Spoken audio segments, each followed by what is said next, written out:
ಯಡಿಯೂರಪ್ಪ ಈಗಲೂ ಮುಖ್ಯಮಂತ್ರಿಗೆ ಆಶ್ಚರ್ಯ ಆದರೂ ಇದು ಸತ್ಯ. ಹಾಗೆಂದು ವಾರ್ತಾ ಮತ್ತು ಸಾರ್ವಜನಿಕ ಸಂಪರ್ಕ ಇಲಾಖೆ ಹಾಗೂ ಸರ್ಕಾರದ ವಿವಿಧ ಇಲಾಖೆಗಳ ಜಾಹೀರಾತು ಫಲಕಗಳು ಇದನ್ನೇ ಹೇಳ್ತಿದೆ. ಕರ್ನಾಟಕ ರಾಜ್ಯಕ್ಕೆ ನೂತನ ಮುಖ್ಯಮಂತ್ರಿಗಳಾಗಿ ಬಸವರಾಜ ಬೊಮ್ಮಾಯಿ ಅಧಿಕಾರ ಸ್ವೀಕರಿಸಿ ತಿಂಗಳು ಸಮೀಪಿಸುತ್ತಿದೆ. ನೂತನ ಮುಖ್ಯಮಂತ್ರಿಗಳು ಆಗುತ್ತಿದ್ದಂತೆ ಸಾರಿಗೆ ಇಲಾಖೆಯ ಬಸ್ಸು ಜಾಹೀರಾತು ಫಲಕಗಳಲ್ಲಿ ತಕ್ಷಣಕ್ಕೆ ಬದಲಾವಣೆಗಳಾಗಿವೆ. ಆದರೆ ಸರ್ಕಾರದ ಜಾಹೀರಾತುಗಳಲ್ಲಿ ಇಂದಿಗೂ ಬಿಎಸ್ ಯಡಿಯೂರಪ್ಪನವರು ಮುಖ್ಯಮಂತ್ರಿ ಎಂದು ರಾರಾಜಿಸುತ್ತಿದ್ದಾರೆ. ಹೊಸ ಮುಖ್ಯಮಂತ್ರಿಗಳ ಭಾವಚಿತ್ರ ಇರುವ ಜಾಹೀರಾತು ಫಲಕವನ್ನ ಸಾರ್ವಜನಿಕವಾಗಿ ಪ್ರಕಟಿಸಲು ಸಾಧ್ಯವಾಗದಿದ್ರೂ ಕನಿಷ್ಠ ಪಕ್ಷ ಯಡಿಯೂರಪ್ಪ ಚಿತ್ರ ಇರುವ ಹಳೆಯ ಜಾಹೀರಾತು ಫಲಕವನ್ನ ತೆಗೆಯುವ ಕನಿಷ್ಠ ಪ್ರಯತ್ನವನ್ನು ಮಾಡಿಲ್ಲ. ಸಿದ್ದಾಪುರದಲ್ಲಿ ಮಹಾತ್ಮ ಗಾಂಧಿ ಗ್ರಾಮೀಣ ಉದ್ಯೋಗ ಖಾತ್ರಿ ಯೋಜನೆಯ ಜಾಹೀರಾತು ಫಲಕ ಹಾಗೂ ಕೋವಿಡ್ ಸಂಬಂಧಿಸಿದ ಜಾಗೃತಿ ಫಲಕ ಹಾಗೂ ಇತರೆ ಸರ್ಕಾರಿ ಯೋಜನೆಗಳ ಬಿಂಬಿಸುವ ಜಾಗೃತ ಫಲಕಗಳಲ್ಲಿ ಇಂದಿಗೂ ಮುಖ್ಯಮಂತ್ರಿ ಬಿಎಸ್ ಯಡಿಯೂರಪ್ಪ ಎಂದು ಪ್ರಕಟವಾಗುತ್ತಿದೆ. ಅತಿ ಅಪರೂಪ ಎಂಬ ಕಪ್ಪು ಚಿರತೆಯೊಂದು ಬೇಟೆಗಾರರು ಹಾಕಿದ ಉರುಳಿಗೆ ತನ್ನ ಶಿರವಿಟ್ಟು 10 ತಾಸಿಗೂ ಹೆಚ್ಚಿನ ಸಮಯ ಒದ್ದಾಡಿ ಜೀವ ಉಳಿಸಿಕೊಳ್ಳಲು ಪ್ರಯತ್ನ ಪಟ್ಟು ಕೊನೆಗೂ ಸಾವು ಕಂಡಿದೆ. ಶಿರ್ಸಿ ತಾಲೂಕಿನ ಸುಗಾವಿ ಸಮೀಪದ ಬೆಂಗಳೆ ಗ್ರಾಮದ ಮಂಟಕಾಲ ರಸ್ತೆ ಬಳಿಯ ಅರಣ್ಯ ಪ್ರದೇಶದಲ್ಲಿ ಶುಕ್ರವಾರ ನಡೆದಿದೆ. ಸುಮಾರು 3.5 ರಿಂದ 4 ವರ್ಷ ಪ್ರಾಯದ ಹೆಣ್ಣು ಕಪ್ಪು ಚಿರತೆ ಎಂದು ಹೇಳಲಾಗಿದ್ದು, ಬೇಟೆಗಾರರು ಕಾಡು ಹಂದಿಗೆ ಹಾಕಿದ ಉರುಳಿಗೆ ತನ್ನ ಕುತ್ತಿಗೆ ಒಡ್ಡಿತ್ತು. ಶುಕ್ರವಾರ ನಸುಕಿನ ಜಾವ ಸೊಪ್ಪು ತರಲು ಹೋದ ಗ್ರಾಮಸ್ಥರಿಗೆ ಚಿರತೆ ಸಿಕ್ಕಿಬಿದ್ದುದನ್ನು ಕಂಡು ಅರಣ್ಯ ಇಲಾಖೆಗೆ ಮಾಹಿತಿ ತಿಳಿಸಿದ್ದಾರೆ. ತಕ್ಷಣವೇ ಸ್ಥಳಕ್ಕೆ ಆಗಮಿಸಿದ DFO SG Hegde, Banavasi RFO Usha Kabber ಹಾಗೂ 40ಕ್ಕೂ ಹೆಚ್ಚು ಸಿಬ್ಬಂದಿಗಳು ಕಪ್ಪು ಚಿರತೆಯನ್ನ ಉಳಿಸಲು ಹರಸಾಹಸ ನಡೆಸಿದರು. ಅಲ್ಲದೆ ಈ ವೇಳೆಗೆ ಸಿಲುಕಿಕೊಂಡ ಚಿರತೆಯನ್ನ ನೋಡಲು ನೂರಾರು ಸಾರ್ವಜನಿಕರು ಆಗಮಿಸಿದ್ದು, ಜನರನ್ನ ನಿಯಂತ್ರಿಸುವುದೇ ಅರಣ್ಯ ಇಲಾಖೆಗೆ ದೊಡ್ಡ ಸವಾಲಾಗಿತ್ತು. ಒಂದೆಡೆ ಜನರನ್ನ ನೋಡುತ್ತಿದ್ದಂತೆ ಉರುಳಿಗೆ ಸಿಲುಕಿದ ಚಿರತೆಯ ಆರ್ಭಟವು ಜೋರಾಗಿಯೇ ಇತ್ತು. ಅದನ್ನ ಹಿಡಿಯಲು ಅರಣ್ಯ ಇಲಾಖೆಯ ಸಿಬ್ಬಂದಿಗಳು ನುರಿತ ತಜ್ಞರನ್ನ ಸಹ ಕರೆಸಿದ್ದರಾದರೂ ಅಷ್ಟರಲ್ಲಿ ಕಪ್ಪು ಚಿರತೆ ಸಾವನ್ನಪ್ಪಿತು.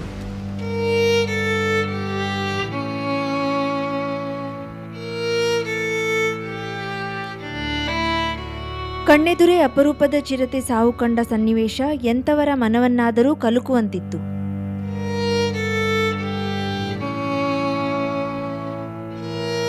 ಇಷ್ಟೆಲ್ಲ ಕಷ್ಟಪಟ್ಟರೂ ಸಹ ಕಪ್ಪು ಚಿರತೆಯನ್ನ ಉಳಿಸಲಾಗಲಿಲ್ಲ ಎಂಬ ಬಗ್ಗೆ ಅರಣ್ಯ ಇಲಾಖೆಯ ಸಿಬ್ಬಂದಿಗಳು ತೀವ್ರ ಬೇಸರದಿಂದ ಮರಣೋತ್ತರ ಪರೀಕ್ಷೆ ನಡೆಸಿ ಅಂತ್ಯ ಸಂಸ್ಕಾರ ನಡೆಸಿದರು. ಒಂದು ಅಂದಾಜಿನ ಪ್ರಕಾರ ಶಿರಸಿ ಉಪವಿಭಾಗದಲ್ಲಿ 5 ಕಪ್ಪು ಚಿರತೆ ಇದೆ ಎಂದು ಅರಣ್ಯ ಇಲಾಖೆಗೆ ಮಾಹಿತಿ ದೊರೆತಿದೆ.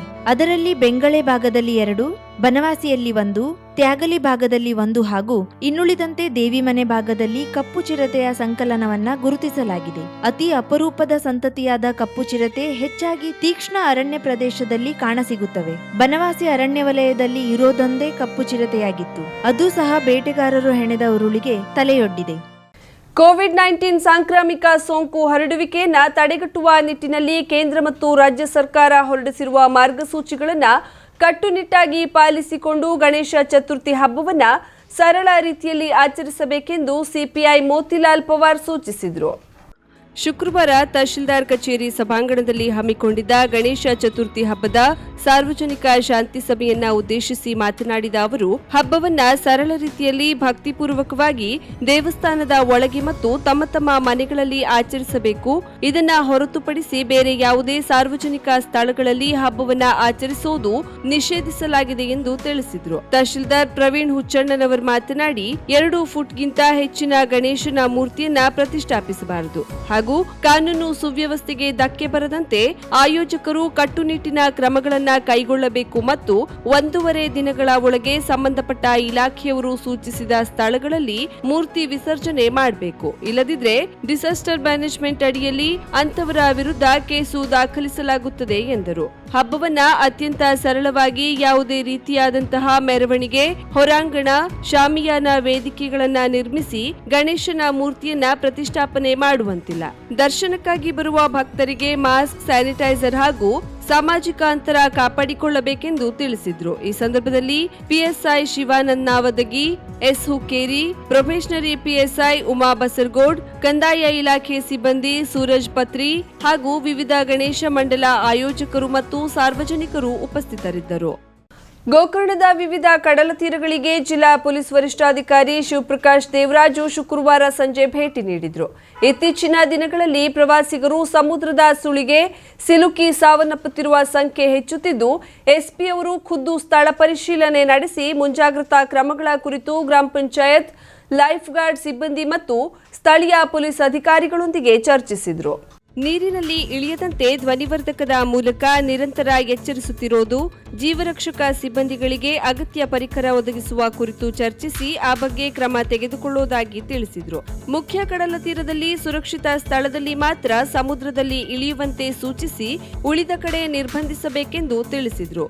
ಕುಮಟಾ ಸಿಪಿಐ ಶಿವಪ್ರಕಾಶ್ ನಾಯ್ಕ್, ಪಿಎಸ್ಐ ನವೀನ್ ನಾಯ್ಕ್ ಈಗಾಗಲೇ ರೆಸಾರ್ಟ್ ಮಾಲಕರ ಸಭೆ ನಡೆಸಿ ಪ್ರವಾಸಿಗರ ಸುರಕ್ಷತೆಯ ಬಗ್ಗೆ ಚರ್ಚಿಸಿರುವುದು ಮತ್ತು ಅಗತ್ಯ ಕ್ರಮಗಳ ಕುರಿತು ವಿವರಿಸಿದರು. ಈ ವೇಳೆ ಗ್ರಾಮ ಪಂಚಾಯತ್ ಅಧ್ಯಕ್ಷ ಹಾಗೂ ಕರಾವಳಿ ಅಭಿವೃದ್ಧಿ ಪ್ರಾಧಿಕಾರದ ನಿರ್ದೇಶಕರೂ ಆದ ಮಂಜುನಾಥ್ ಜನ್ನು ಇಲ್ಲಿನ ವಸ್ತುಸ್ಥಿತಿ ಮತ್ತು ಪಂಚಾಯತ್ದಿಂದ ನೀಡಬಹುದಾದ ಸಹಕಾರದ ಕುರಿತು ತಿಳಿಸಿದರು.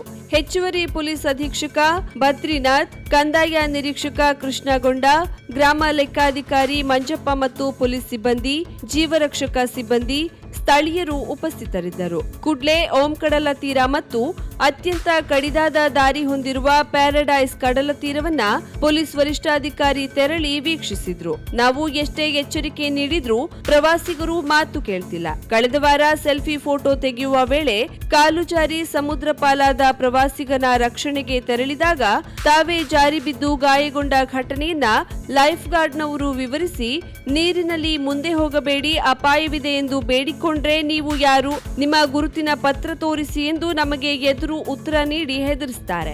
ಕನಿಷ್ಠ ನಮಗೆ ಗುರುತಿನ ಪತ್ರವಾದ್ರೂ ನೀಡಿ ಎಂದು ಜೀವರಕ್ಷಕ ಸಿಬ್ಬಂದಿ ವಿನಂತಿಸಿದ್ರು.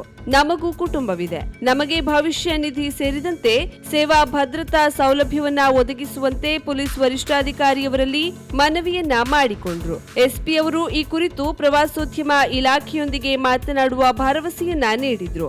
ಇನ್ನು ಸಮುದ್ರದಲ್ಲಿ ಪ್ರವಾಸಿಗರ ಸಾವು ಹೆಚ್ಚುತ್ತಿರುವ ಕಾರಣ ಸ್ಥಳೀಯರು ಗ್ರಾಮ ಪಂಚಾಯತ್ ಮತ್ತು ಜೀವರಕ್ಷಕ ಸಿಬ್ಬಂದಿಯೊಂದಿಗೆ ಸಮಾಲೋಚನೆ ನಡೆಸಲು ಬಂದಿದ್ದು, ಮುಖ್ಯವಾಗಿ ಉತ್ತಮವಾಗಿ ಕಾರ್ಯನಿರ್ವಹಿಸುವ ಜೀವರಕ್ಷಕ ಸಿಬ್ಬಂದಿಗೆ ಪ್ರವಾಸೋದ್ಯಮ ಇಲಾಖೆಯಿಂದ ಬಂದಿರುವ ಹಗ್ಗ ಸೇರಿದಂತೆ ಇನ್ನಿತರ ಜೀವ ರಕ್ಷಿಸಲು ಸಹಕಾರಿಯಾಗುವ ಉಪಕರಣವನ್ನ ಒದಗಿಸಲಾಗುತ್ತದೆ ಎಂದು ಎಸ್ಪಿ ಶಿವಪ್ರಕಾಶ್ ದೇವರಾಜು ಈ ಸಂದರ್ಭದಲ್ಲಿ ತಿಳಿಸಿದ್ದಾರೆ.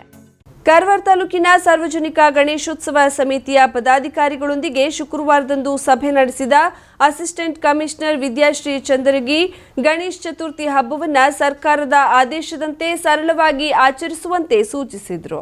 ಗಣೇಶ ಹಬ್ಬ ಆಚರಣೆಯ ಕುರಿತು ಚರ್ಚಿಸಲು ಶುಕ್ರವಾರ ಮಹಿಳಾ ಅಭಿವೃದ್ಧಿ ಮತ್ತು ಮಕ್ಕಳ ಕಲ್ಯಾಣ ಇಲಾಖೆಯ ಸಭಾಭವನದಲ್ಲಿ ಕಾರವಾರ ಎಸಿ ವಿದ್ಯಾಶ್ರೀ ಚಂದರಗಿ ಅಧ್ಯಕ್ಷತೆಯಲ್ಲಿ ಸಭೆ ನಡೆಯಿತು.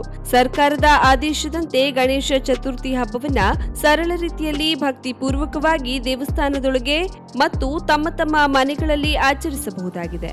ಆದರೆ ಇದನ್ನ ಹೊರತುಪಡಿಸಿ ಬೇರೆ ಯಾವುದೇ ಸಾರ್ವಜನಿಕ ಸ್ಥಳಗಳಲ್ಲಿ ಹೊರಾಂಗಣದ ಚಪ್ಪರ, ಪೆಂಡಾಲ್, ಶಾಮಿಯಾನ, ವೇದಿಕೆಗಳನ್ನ ನಿರ್ಮಿಸಿ ಗೌರಿ ಗಣೇಶ ಮೂರ್ತಿಯನ್ನ ಪ್ರತಿಷ್ಠಾಪನೆ ಮಾಡುವಂತಿಲ್ಲ ಎಂದು ಎಸಿ ಅವರು ಗಣೇಶೋತ್ಸವ ಸಮಿತಿಯ ಪದಾಧಿಕಾರಿಗಳ ಗಮನಕ್ಕೆ ತಂದರು. ಸರ್ಕಾರ ಆದೇಶಕ್ಕೆ ಸಹಮತ ವ್ಯಕ್ತಪಡಿಸಿದ ಸಮಿತಿಯವರು ಕಳೆದ ವರ್ಷದಂತೆ ಸರಳವಾಗಿ 1.5 ದಿನಗಳಲ್ಲಿ ಗಣೇಶನನ್ನ ಪೂಜಿಸಿ ವಿಸರ್ಜಿಸುವುದಾಗಿ ಭರವಸೆ ನೀಡಿದ್ರು.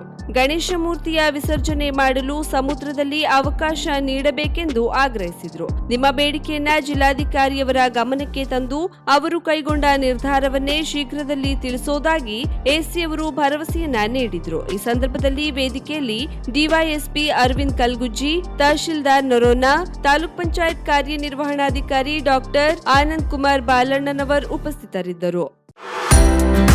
ಕರಾವಳಿ ಮುಂಜಾವು ಡಿಜಿಟಲ್ ಯೂಟ್ಯೂಬ್ ಚಾನೆಲ್ನ ಸಬ್ಸ್ಕ್ರೈಬ್ ಮಾಡಿ, ಬೆಲ್ ಐಕಾನ್ನ ಕ್ಲಿಕ್ ಮಾಡಿ.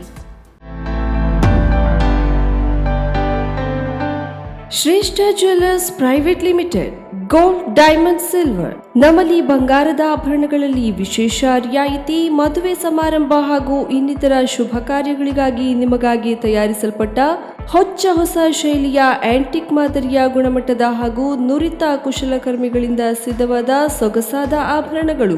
ಲೋ ಮೇಕಿಂಗ್ ಚಾರ್ಜಸ್ನೊಂದಿಗೆ ಪ್ರತಿಯೊಂದು ಖರೀದಿಯ ಮೇಲೆ ಉಚಿತ ಉಡುಗೊರೆಗಳು. ಇವೆಲ್ಲವೂ ನಿಮ್ಮ ಶ್ರೇಷ್ಠ ಜ್ಯುವೆಲ್ಲರ್ಸ್ನಲ್ಲಿ ಮಾತ್ರ. ಉತ್ತಮ ಗುಣಮಟ್ಟದ ಆಭರಣಗಳಿಗೆ ಹಿಂದೆ ಭೇಟಿ ನೀಡಿ. ಶ್ರೇಷ್ಠ ಜ್ಯುವೆಲ್ಲರ್ಸ್ ಪ್ರೈವೇಟ್ ಲಿಮಿಟೆಡ್, ಗ್ರಾಹಕರ ವಿಶ್ವಾಸಾರ್ಹ ಆಭರಣ ಮಳಿಗೆ, number 1/2 ಸಲ್ಮಿನ್ orchid building, Ganesh agencies ಹತ್ತಿರ, ಗ್ರೀನ್ ಸ್ಟ್ರೀಟ್, ಕಾರವಾರ.